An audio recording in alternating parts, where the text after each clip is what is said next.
What I talked about earlier, I was putting this life together that I wanted to live, but I wanted to be a football coach. I didn't want to coach basketball. I played it. I played it in high school. I played it in college, but I really wanted to coach football. But 1995, I got, the way I see it, I got saved by Ken Hall, who is a real devout Christian now. And it was in a real small room out at United Tribes Technical College. And that was in 1995.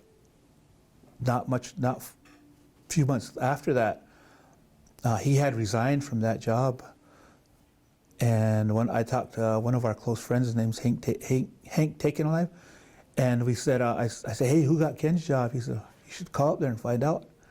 So I did, and 2 days later they called me and asked me if I wanted the job. I had gone to school there, graduated from there, and I didn't know. But it was right then and there that I had gotten saved, so I started to depend on prayer.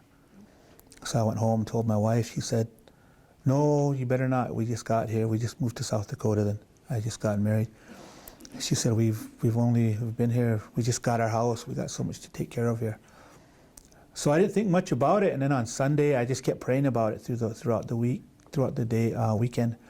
Then Monday came, and my wife said, if you really want to take that job, go ahead. So I called them and I said I would. It just felt like the right thing to do. So when I got there, they hadn't won a home game in 3 years, from what I was told. They had losing seasons for quite a few years. And I went into my office. There was a desk and a box of pens, and that was it. I went downstairs and looked at our basketball uniforms. There was just a handful of away and home, and it was it was in a mess. It was not putting my friend Ken Hall down or anything like that, but it was. So that first year, I won 4 games and I lost 32. I lost 32 games, but it was through prayer that I stayed. Did I think of leaving? Not once. I never had one thought of leaving. That following year, we won 16 games and lost 16 games. We were 1 game away from the national finals, and we lost that game to get there by 6 points. The following year, we kicked the door in and we made it. We made it for the first time.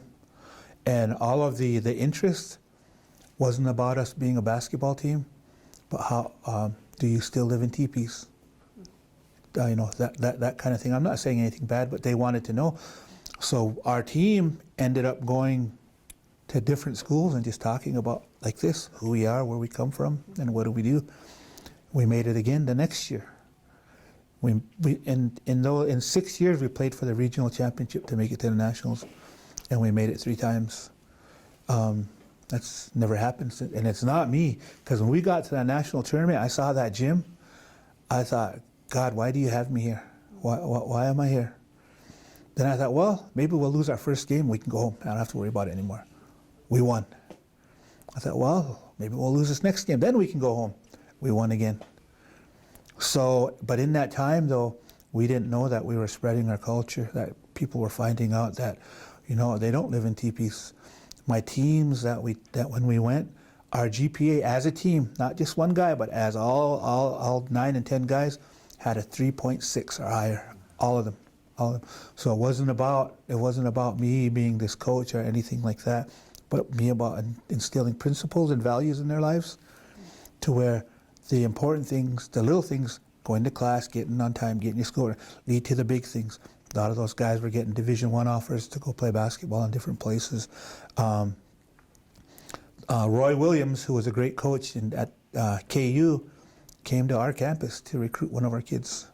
6'5", quicker than lightning guy that could shoot it. Jason Log. He's gone now. The hardest thing about being a coach is they become like your children. And when they go, it's like one of your own children are gone too. So I've got 6 of them that are gone from those teams that went to the Nationals. The really different thing about it is every one of those guys wore number 34. Yeah. But that number has been retired since, so we don't have to worry about that anymore. But from there, it just got to be a lot, and so I resigned and I got a job down in Standing Rock, and they were in their basketball, they were struggling, and so they would ask if I would be an assistant. Well, they wanted me to be head coach, but I said, you know what, man, I'm just tired of different hotel, different night, different town. It just got to be old. So I said, I'll take an assistant, and we got those girls to the state tournament.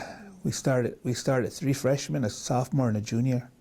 And then from there, I came home after that, and the boys' job opened in Mandaree, and after that girls' job in Standing Rock, we got to the state tournament, went to the boys here in Mandaree, and we made it again. It isn't anything about me. It isn't. This is what God wanted me to do. You know. So then now we just finished. So in those programs, nobody's been back to that national tournament, or those state tournaments at that school. And I don't talk about myself. You can ask Charlie. I won't. If somebody asks me, I'll tell them. I won't just, hey, this is me. You don't see me in many pictures. I kind of hide from cameras. I don't do many paper interviews. It isn't about me. One elder told me, his name is Russell Gillette. He said, if you're good enough at something, they'll talk about you for you. You don't have to talk about yourself. So I don't say anything. But I finished this football season. We finished on a 3-game winning streak, and that hasn't been happened here, I think, since 1994. They announced the other night, and again, it isn't anything about me. It's those kids that really bought into what we were doing, and they were scoring points like you wouldn't believe. I mean, they were scoring from all over the field. In our last 4 games, we averaged 48 points as a team, and we held our opponents to 12. It hasn't happened here in a long time. So it all goes back to where my lineage comes from, what they believed in, having strong virtue and character, and just continue. And I'm not the poster boy for that. You know, it's an old adage. We all have a past, but God put my eyes in front of my head to see where I'm going. He don't care about what's behind me, and I don't either. You know, I just want to get up each day and do my absolute very best wherever I can, wherever I'm called, and just make myself available for our people. Yep, so. Thank you. Any questions you might have? Or? I was going to ask.